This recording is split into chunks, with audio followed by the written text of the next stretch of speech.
We are going to call the meeting to order. If we stand for the pledge. Yes. I Pledge allegiance to the flag of the United States of America and to the republic for which it stands, one nation, under God, indivisible, with liberty and justice for all. Are you reading? Yeah.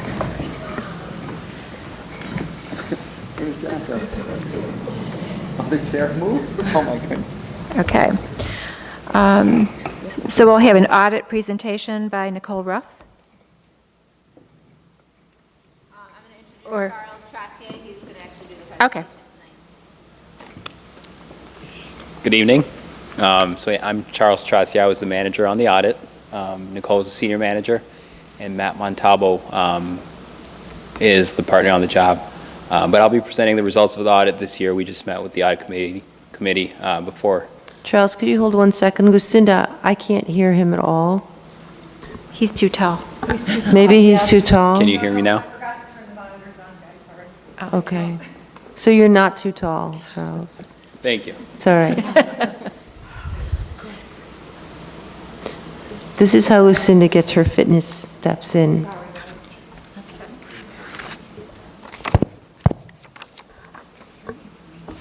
And you wore your sneakers, Laura noticed. All right, Charles, let's give it a go again. Try it again. Does it work now? Thank you. So I was the manager on the audit, Charles Trottier, Nicole Ruff, senior manager, and Matt Montalbo, who's been here and presenting before, was the partner on the audit. But we did meet right before this presentation that I'm about to do with the audit committee, kind of brief them on the results of the audit as the liaison between us as auditors and the board to oversee the audit. But as far as if I'm just looking at our presentation here, and I'm on the second page, so the products of our audit, what we're hired to do for the districts. There's 3 products that we hand out. The first one, the big one, is the basic financial statements, and that's compiled and that's made up of information that's handled by management of the district. What we do as far as the basic financial statements is we put an opinion on the numbers that are presented in the financial statement that come from the district's trial balance. So the first opinion, we give 2 opinions. The first one is is our opinion that the financial statements fairly represent the activity of the districts and are free from material misstatement. And in that opinion, we put an opinion on whether it's fairly presented. In this case, this year, we felt, based on the audit procedures that we performed, financial statements were clean and reasonable, and we did issue an unmodified opinion, which is the best type of opinion that a district can receive. The second opinion that we give in these financial statements is we call it the GAS opinion, so Governmental Accounting Standards. What that is, it's a report on internal control and the effectiveness of internal control as it delivers the final product of the audit. We don't issue an opinion on the internal controls themselves, but we do assess the internal controls, and we test internal control as far as how the inputs go in the system and the outputs are generated on the financial statements. So in this case, if there were any significant deficiencies or material weaknesses in internal controls that would cause financial statements to be materially misstated, in that case it would be a material weakness. That's where it would be communicated. Or if it was be a significant deficiency in internal control, we'd also be required to present it in that opinion. So as far as the audit for the year ended June 30, 2019, there wasn't any significant deficiencies in internal control or material weaknesses to prevent us from completing our audit and relying on the controls. And so therefore, there wasn't any findings to be reported in that opinion too.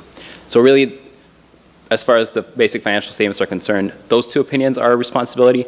Everything else in the financial statements, 60, 70-page document, it's all the district's responsibility.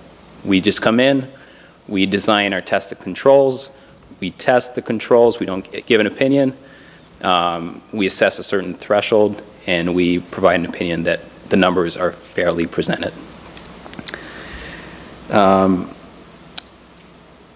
The second product that we're hired to give is a management letter. That serves as an observation of what we found during the audit.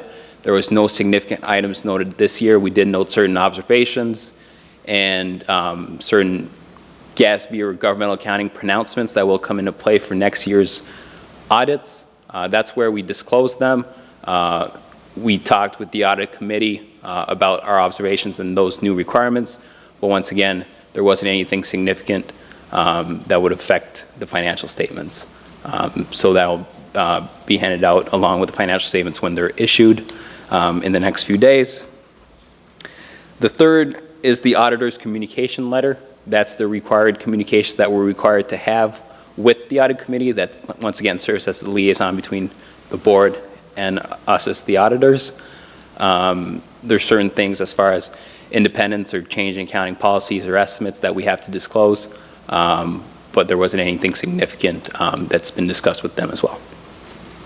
Finally, the fourth piece of our audit is the extra classroom activity report. That's a smaller financial statements. What we do is we just go through the activity of each program, we compile the information, and we test 25 different receipts that come into these extra classroom programs, and we test 25 expenditures that are made out of these programs, and we test their controls based in accordance with the New York State extra classroom guidelines that's issued. So once again, that's presented on the cash basis of accounting, whereas your financial statements are presented on the modified accrual basis of accounting. So there's a little bit of changes there, but that's all disclosed in the extra classroom activity report as well. Our opinion on that report was also clean, unmodified, so it was a fairly pretty good audit this year. If you turn the next page, I will just go over kind of the trends that have happened. What we want to see is more of the general fund, the big picture, the day-to-day activities, and where fund balance stand. So on the first page, page 2 of these trends, it's a simple chart that shows last 5 years of activity. The main idea here that I want you to leave with is that over those 5 years, revenues and expenditures, if you remove the 3 years in the middle, they've seen an increase of roughly 0.7% over that 5-year average. Obviously, as you can see in 2016, 2017, right in the middle, expenditures were higher than revenues. That was a large transfer to the capital projects fund, so the general fund transferred $3.5 million to fund the 2020 project that was getting started, or that was underway. But other than that, revenues and expenditures have increased consistently, roughly 0.7% over that time period, which is less than cost of inflation. So I think the district is doing a pretty good job of controlling these costs. Just to go into a little bit more specifics, revenues did go up $1.3 million this year. That's mainly basic formula aid from New York State. That's been pretty consistent around the districts in the state, but there was more aid to give out this year. And that basic formula and how their calculations are made at the state level gave the district an extra $1.3 million this year. That increase in revenues also caused an increase in expenditures. So your spending went up from $25.6 million to $28.3 million. That's a $2.7 million increase from the prior. So while your revenues went up 1.3, your expenditures went up 2.7. But as you can see in your chart, at the far right, your revenues are still higher than expenditures. It's just closing the gap, which is what we want to see. We want to see your revenues matching your expenditures. And what's important to note is that there's been some trends of up and down, up and down. That's what we want to see. We don't want to see your revenues consistently exceeding your expenditures, but there's given years where your expenditures are going to go over your revenues. So in this case, when you adopted the budget for 2018-2019, you had planned to use $1.6 or $7 million, and that's your appropriated fund balance, and that your encumbrances from prior years, so that's your purchase orders that haven't been filled yet. So you plan to use $1.7 million in your 2018-2019 budget, but you ended up making the $1.3 million that I talked earlier, or $1.2 million earlier. So we ended up making $3 million more than the planned use of fund balance. But once again, the basic formula aid, the revenues, interest earnings went up 284% from the prior year due to the higher interest rates and the use of money market funds. So that was additional revenue that wasn't anticipated in the budget.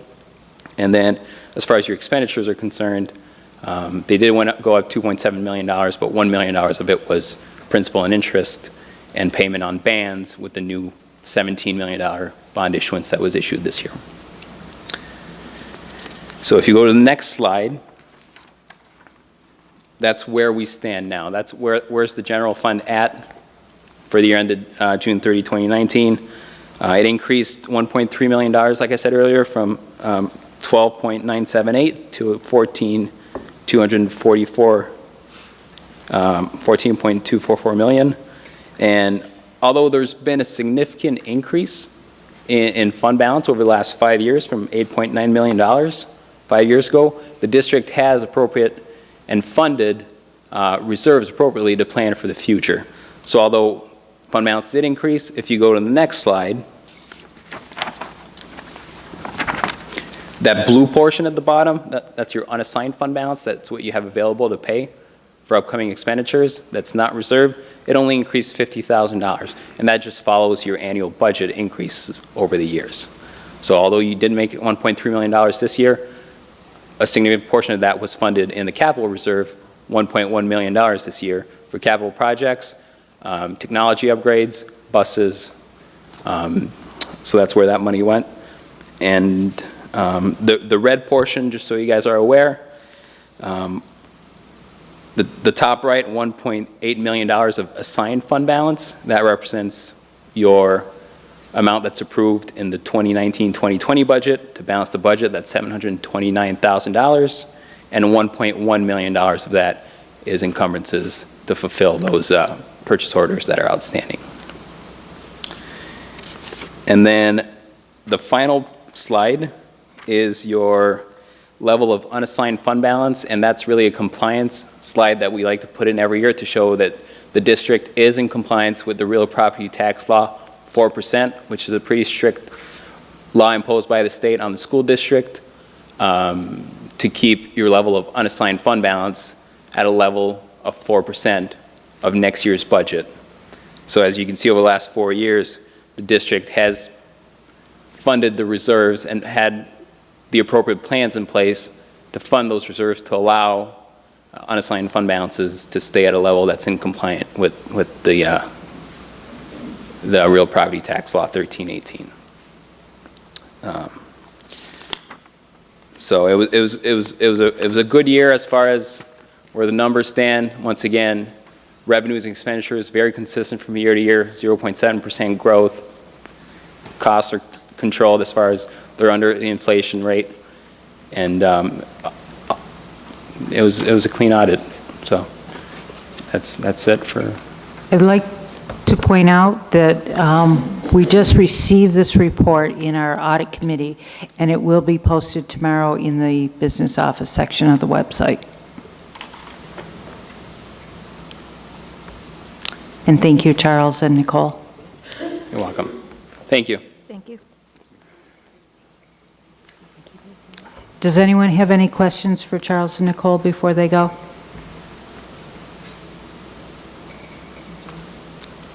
All right. Thanks, guys. Okay, getting back to the regular agenda, request to withdraw specific items from consent agenda. At this point, members of the Board of Education may request to have any items removed from the consent agenda and considered separately. All right. Recommended action that upon the recommendation of the superintendent, consensus items A through U be approved. Second.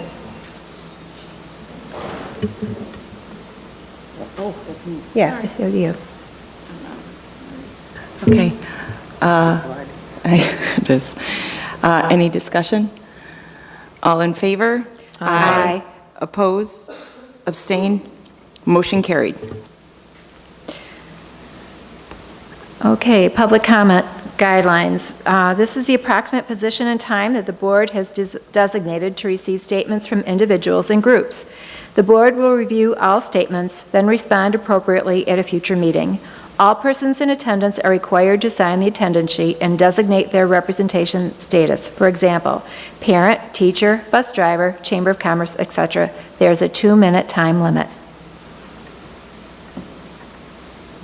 So, anybody interested in? I guess not. Thank you very much. New business.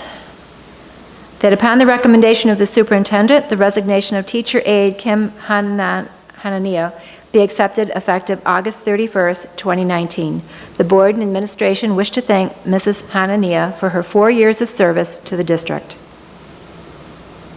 Second. Any discussion? All in favor?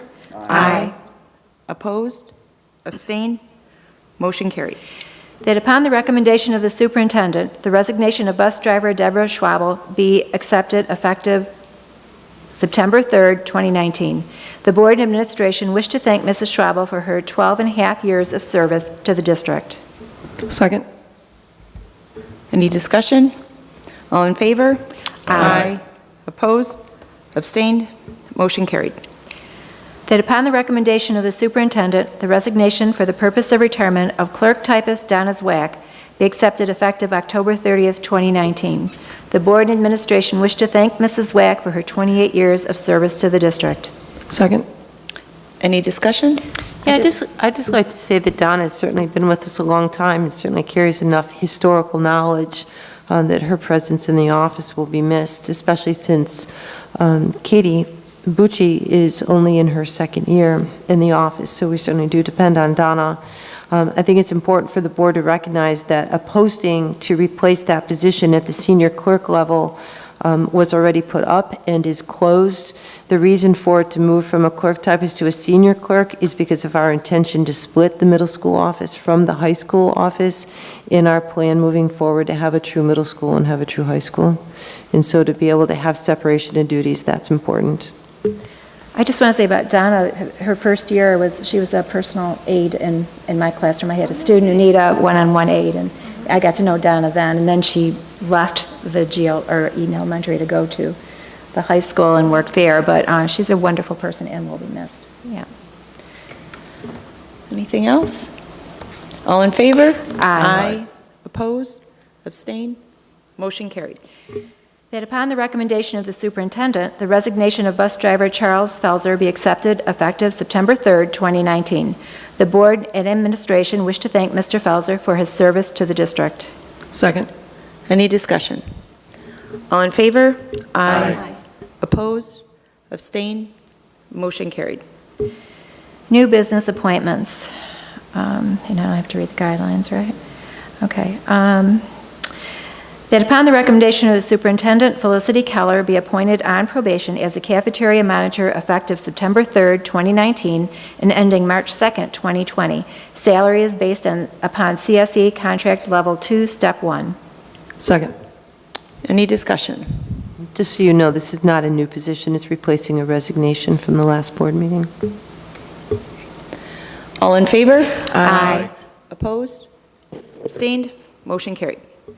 That upon the recommendation of the superintendent, Greg Gonter be appointed on probation as a laborer effective September 18th, 2019, and ending March 17th, 2020. Salary is based upon CSEA contract level 5, step 1.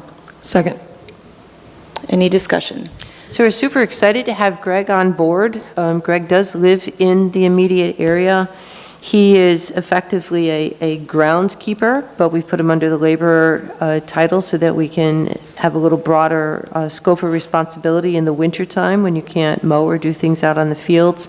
His hours will be Wednesday through Sunday, 11 to 7, which allows our community to use our grounds on the weekends too. We've certainly missed this in the last 8 months. Anything else? All in favor? Aye. Opposed? Abstained? Motion carried. That upon the recommendation of the superintendent, Deborah Gregor be appointed on probation as a bus driver effective September 5th, 2019, and ending March 4th, 2020. Salary is based upon CSEA Contract Level 9, Step 1. Second. Any discussion? All in favor? Aye. Opposed? Abstained? Motion carried.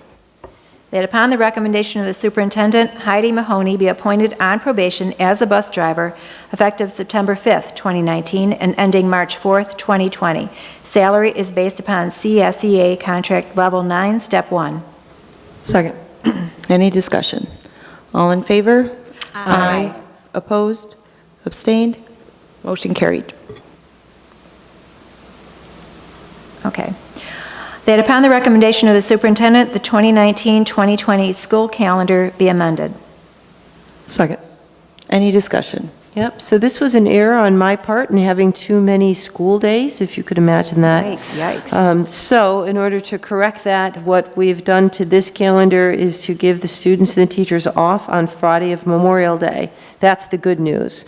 The other good news to this one is, should we need a sixth snow day, that will become the sixth snow day, as opposed to having our elementary teachers have students on the last 2 days in June. So I hope that we don't need a sixth snow day, but if we do, that's where I'm going to go with it. So don't plan your vacations too soon. Anything else? All in favor? Aye. Opposed? Abstained? Motion carried. That upon the recommendation of the superintendent, the external audit report for the year ending June 30th, 2019, prepared by Drescher and Malecki, CPAs, be approved. Second. Any discussion? All in favor? Aye. Opposed? Abstained? Motion carried. That upon the recommendation of the superintendent, the bus routes for the 2019-2020 school year be approved. Second. Any discussion? These bus routes are the ones that are bid on by the drivers each year. They're based on seniority, who gets to bid on which route, and this is the initial round. When we modify or adjust because of students coming or leaving the district, or staff either, we do not, typically are not bringing those forward anymore because they're just budgetary movements. Anything else? All in favor? Aye. Opposed? Abstained? Motion carried. That upon the recommendation of the superintendent, the 2019-2020 Eden Storage and Disaster Recovery Plan be approved. Second. Any discussion? All in favor? Aye. Opposed? Abstained? Motion carried.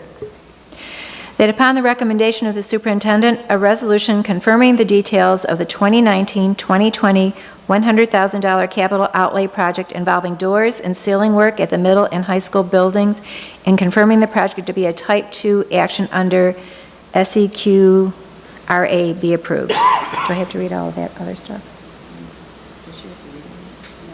Okay. Go ahead. Second.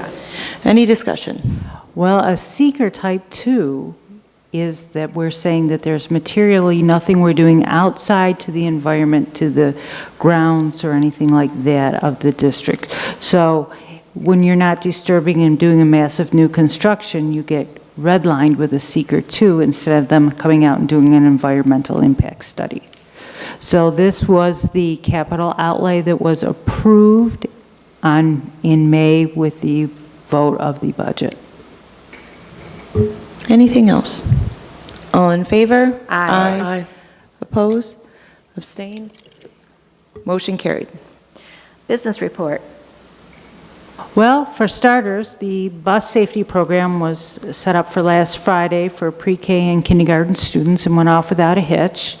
And I think the kids have fun. I know that the staff that works on this training with them does have fun, and it's a nice way to make learning fun too for the kids. And I'd like to thank the transportation department because they've given us a safe beginning to the new year, one that we hope we will maintain throughout the year as we typically do. And then I wanted to do an update on the federal and state grants. So we get some grants. UPK, Universal Pre-K, is a state grant, and that remains static as it has for over 10 years, so we didn't gain or lose any funding there. We have a Title I, which helps provide AIS services in math and reading, and that increased $6,304 over last year. Our Title II, which helps to have a class size reduction teacher, that was reduced $5,902.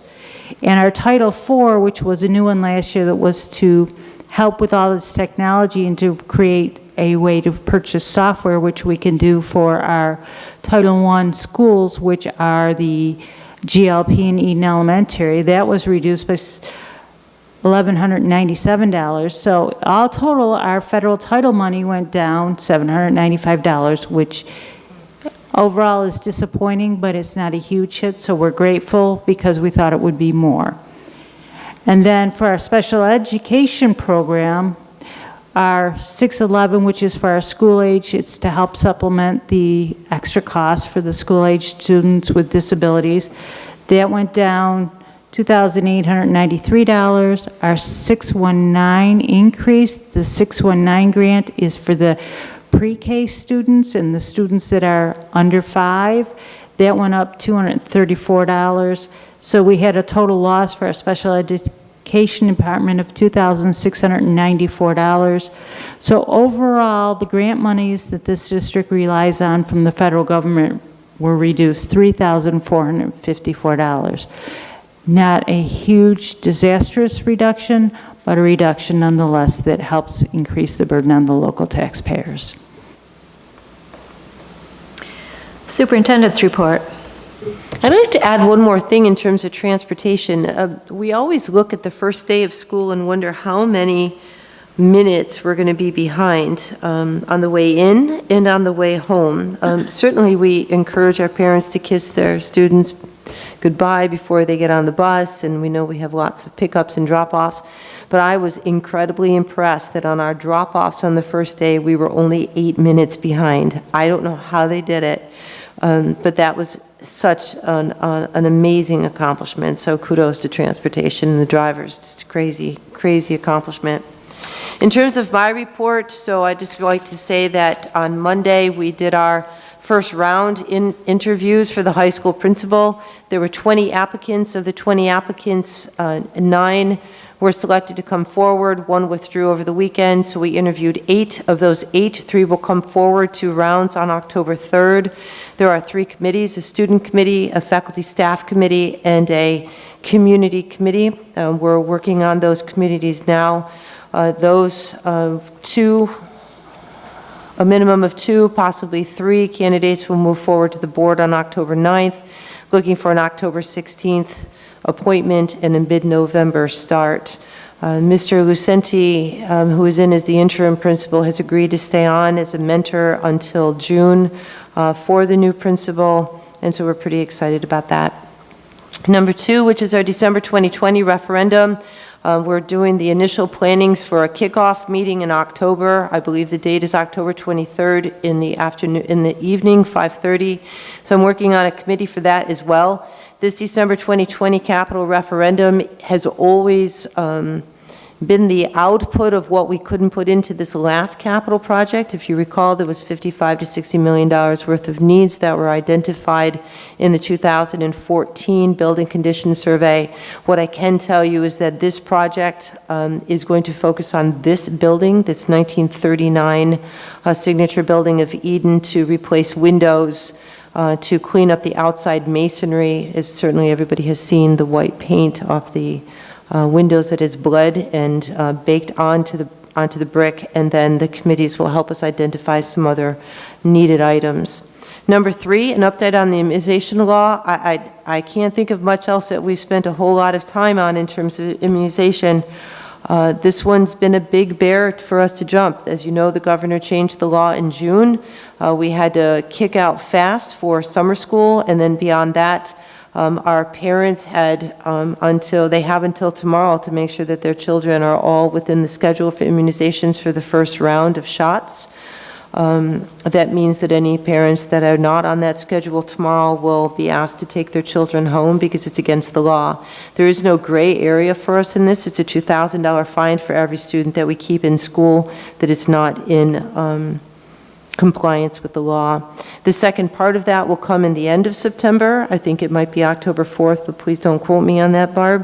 It's 30 days from the beginning of school, which means that they have to have appointments and to schedule for the rest of the school year to have the rest of the series done.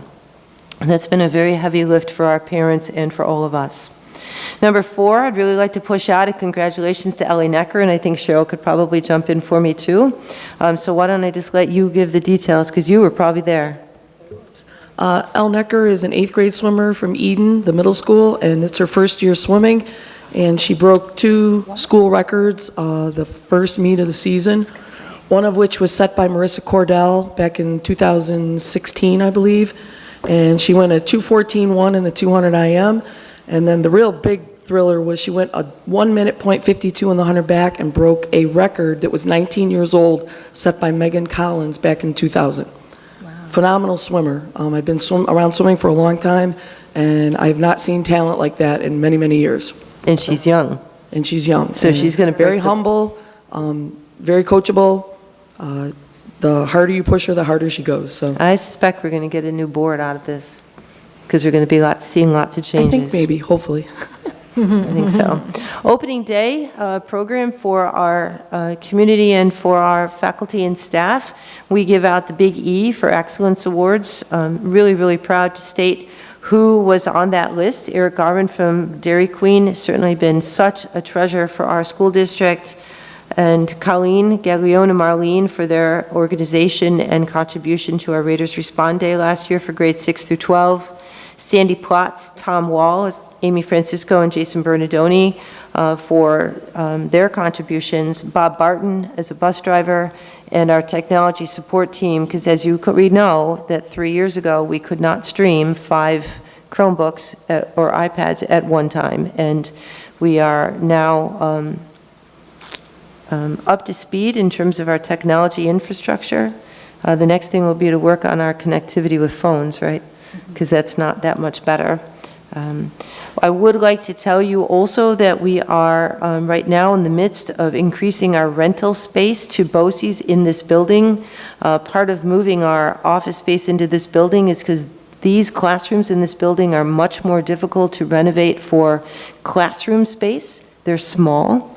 They were 1939 built, as I said before, averaging around 640 square feet, which is really just not adequate for a classroom of students and a teacher. And so putting office spaces in this building and opening up classroom space at GLP and at the middle school and high school has always been our goal. So we are renting 4 rooms to BOCES. Basically, they have 2 rooms at GLP now. They're going to take 4 rooms upstairs from where the current district office is, which is super helpful to us because that's a revenue source. This allows us to move special ed offices from the high school over to GLP into the 2 rooms that BOCES is currently going to vacate, opening up space at the current middle school and high school to split that middle school office and that high school office that I stated earlier. Our goal is to have all of that done throughout this school year, which is a heavy lift again on our building and grounds and our technology crew, and I can't thank special ed enough for trying to do this in the middle of the year. And then I would also say that the middle and high school main office will also be moving before June. That's all I have. Okay. Student Can report. I just want to ask Sorry, a never mind. quick question about the immunization. So all the parents impacted, have they been personally notified? So there's been global calls that have gone out, and then there's also been personal conversations between them and the nurse. Okay. No shockers then. Okay, Rachel, your turn. Okay, so this has been a busy week as we're preparing for homecoming, which is coming up next week. So we're all really excited for that. We have the bonfire and tickets are being sold. And then we're still looking for chaperones, which is probably like our only boundary of getting there. And then we have the pep rally and decorations and spirit week. So that's going to be an exciting week coming up next week. But this week we're doing Go Gold for pediatric cancer. So we have tomorrow we're actually all going to go and wear gold, and then on Friday we're doing pajamas and donations. And then for new things, we're loving the desks and the Chromebooks, which is really awesome to have. The PA system is still being figured out. That's it's a mess every morning, but it's good. We're waiting on the agendas, which surprisingly a lot of people miss. And then we love Mr. Liu. He's great. So he's been awesome to have, and we're all getting to know like the exchange students and stuff. So far as new people, it's been great to meet them. I think November is a month where we celebrate students that are exchanged. Do you think they might like to come and meet the board and tell us where they're from? I think so. That would be but really yeah. fun. Yeah, I'm on AFS too, so we do also a bunch of stuff with them during that. So I think we should invite them then. Will you talk to them and see, and to their advisor? Yeah, of course. Great, thank you, Rachel. Okay, board report roundtable.